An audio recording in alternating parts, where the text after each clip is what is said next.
Hey, what's going on? It's the Petrol List. Test. Hey, what's going on? It's your boy Dalton from the Petrol List, and let me tell you,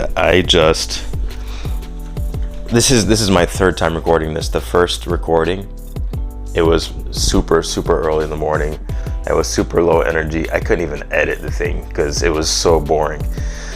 And then I tried this because I was like, I use it for gaming. Maybe the microphone will yield better sound quality. I mean, it's a new channel. I'm still trying things out. I played it back and there was no audio. So this is take number 3. I'm using some warmer lighting, whatever. You don't care about all that stuff. Let's get into the video. And today's video is all about the clown show that is the current FIA.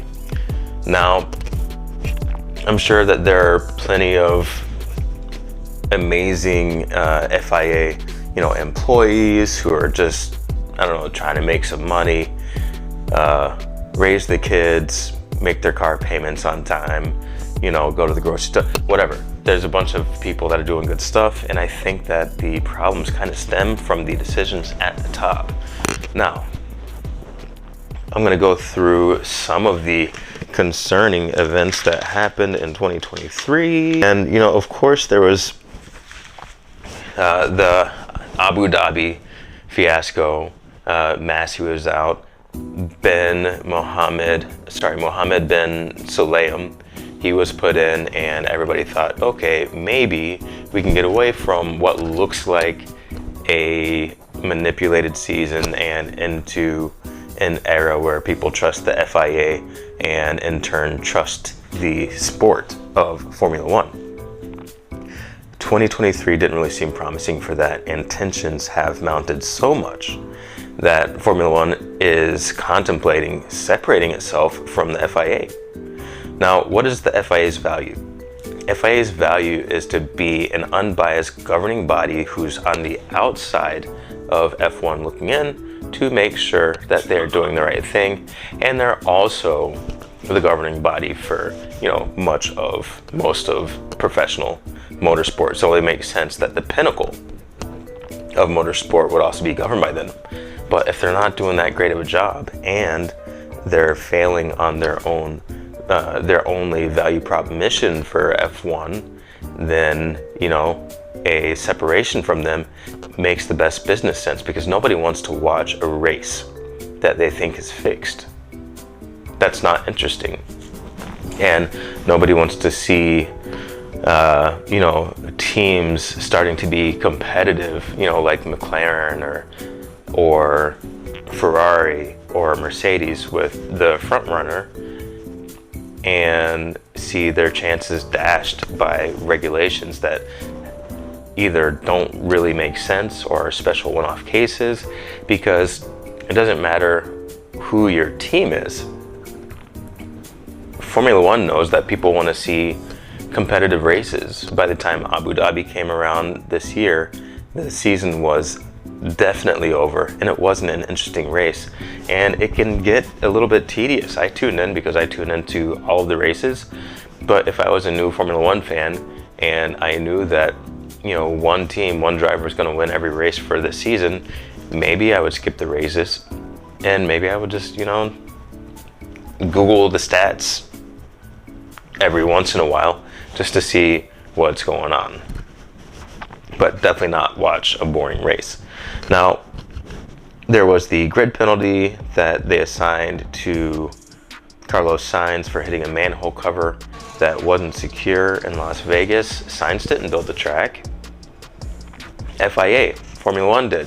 If anything, FIA Formula One should, pay for the cost of repairs and let him get back some of the qualifying time that he missed out on, but instead they gave him the penalty. That's kind of outrageous.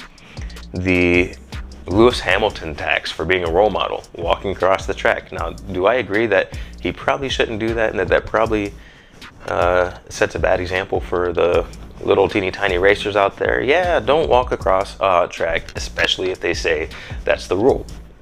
But you can't then inflate the penalty money for a specific driver for no reason. It doesn't work like that. The Susie Wolff defamation case, so essentially they said that Toto Wolff was sharing inappropriate information with Susie Wolff, who's also the director of Formula One Academy. Doesn't matter how you feel about Mercedes, how you feel about Toto Wolff, how you feel about Formula One Academy. Mercedes is going into one of the single most important off seasons, important winters that they've had in quite a while. They need to essentially build a brand new car from the ground up, using the current regulations, but the W14 was a dog and they're trying to get into the W15. They have limited time to do that, and somehow the FIA introduced a new set of problems to distract them, to add different stressors to them as they're going in to quite a huge initiative. Formula One doesn't want to lose money on the perception that any of the competitors to Red Bull are being, oppressed or fixed or whatever, because that takes the value of the racing down. That makes the fans feel like they're watching a race with, a season with a pre-programmed outcome, and that decreases sporting value, entertainment value, no matter who you're going for. Now, Formula One did say that they're going to stop the investigation and, no harm, no foul, but they put it into the public eye when they could have just made phone calls in the background to see if the tabloid news source had any validity to it. Instead, they had to be embarrassed by all 9 other teams on the grid saying that they did not think anything was wrong. And so that really definitely contributed to the clown show. Another thing that contributed to the clown show, to the circus, was the floor plank investigation. And they investigated randomly some cars to make sure that they were safe after they had already done the dangerous thing, which is race.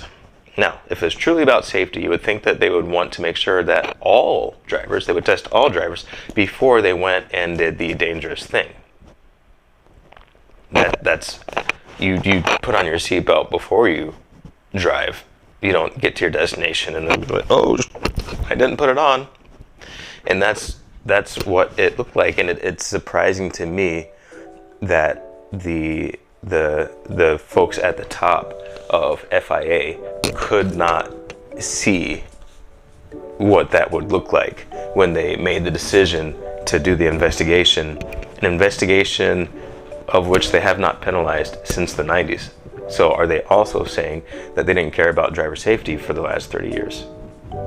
So FIA is in a little bit of a rut right now in terms of them just looking like they're having massive lapse of judgment and decreasing the entertainment value of the sport. And let's not forget, Formula One is a business. It's entertainment, and predictable staged outcomes are not entertaining. And that is the perception that the FIA is kind of giving to the fans. That's a money loser. That's not what Formula One wants. It'll be interesting to see how they fix themselves. Oh yeah, I'm out.